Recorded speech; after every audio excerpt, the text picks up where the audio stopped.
Hola, hoy vamos a explicar un concepto muy importante en iluminación en estudio, tanto en estudio como en exteriores, y es la suma de luces. ¿Qué pasa cuando ponemos más de una fuente de luz iluminando un motivo? ¿Cómo se comporta? ¿Y cómo podemos tener a priori claro qué es lo que va a pasar con la luz?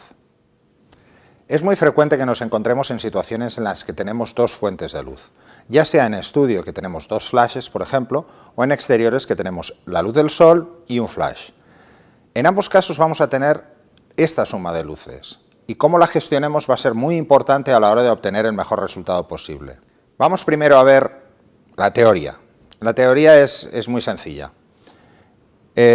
Vamos a hacer el cálculo de cuánta sería la suma de luz con dos fuentes de luz y cuál es la variación que va habiendo conforme vamos bajando una. Por ejemplo, si tenemos dos fuentes de luz que dan al mismo motivo F8, ambas dan F8 independientemente, o sea, individualmente, la suma de luces en la intersección de ambas será un paso más, F11.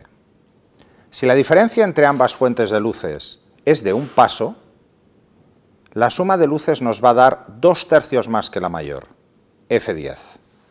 Si hay dos pasos de distancia, 1/3 más que la mayor, F9.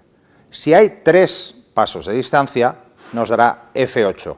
Realmente hay algo más de F8, pero ya no lo podemos ajustar en nuestra cámara, porque siempre existe suma de luces, aunque sea decimales muy pequeños. Vamos a verlo con un ejemplo práctico. ¿Por qué es tan importante tener en cuenta la suma de luces? Para ello necesitamos un modelo para poder hacer el ejercicio. Os presento a Fran, de Estudio Lightroom. Fran. Muy buenas. Vamos a hacer el ejercicio. Vamos a coger una sola fuente de luz, ya la hemos medido, ya hemos puesto la potencia. Entonces, esta fuente de luz a Fran le da F8.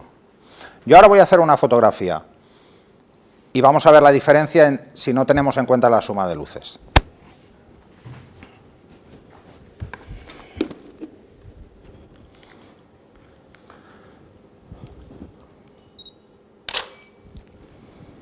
Muy bien, evidentemente en esta fotografía veremos que hay una sombra proyectada porque la luz está a un lado.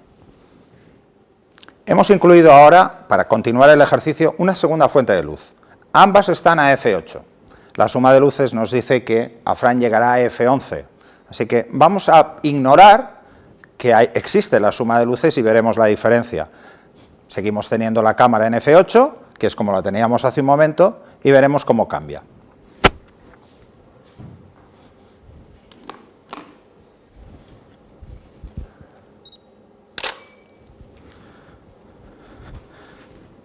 Y el resultado es una foto quemada, ahora lo veréis. Al yo exponer a F8, sin tener en cuenta la suma de luces, a Fran le ha llegado F11, tenemos un paso por encima. Como veréis en ambas fotos, la diferencia es más que importante. En este caso, al ser un esquema simétrico, ambas luces están incidiendo muy directamente en el motivo.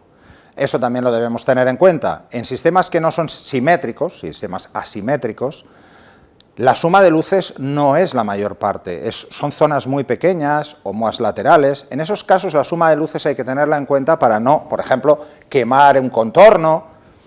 Simplemente tener en cuenta siempre que hay que sumar las luces, hay que tenerlo muy claro. ¿Dónde debemos medir la escena? Pues dependerá del resultado que queremos obtener. Si por ejemplo queremos obtener un resultado correcto en este caso, en un esquema simétrico, hay que medir en la zona de intersección. Pero si, por ejemplo, tenemos un esquema asimétrico donde solo va a llegar un poco más luz al brazo, no nos va a interesar que la cara quede subexpuesta si medimos la suma del brazo.